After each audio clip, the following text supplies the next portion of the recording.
Tirchietto cu viocco. Per fare un tirchietto cu viocco ti ci vuole un tirchietto, un bel pezzo di stova, i tisuri, una pistola in coda. Taglia un rettangolo in la stova.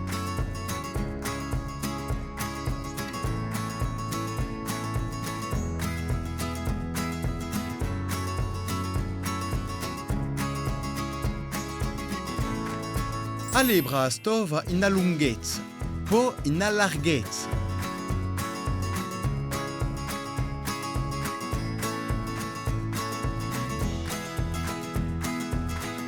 Forma un fiocco pizzicando la stova in mezzo.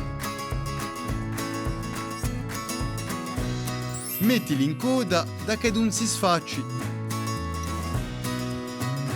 Metti di nuovo in coda da daretto.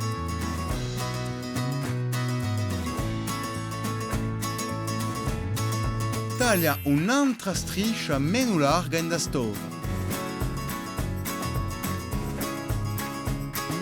Allebrala in lunghezza. Metti sta striscia in mezzo di un viocco.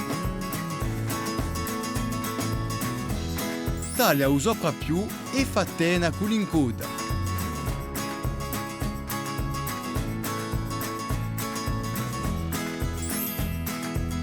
Taglia una striscia reda da appiccicare un viocco a un tirchietto.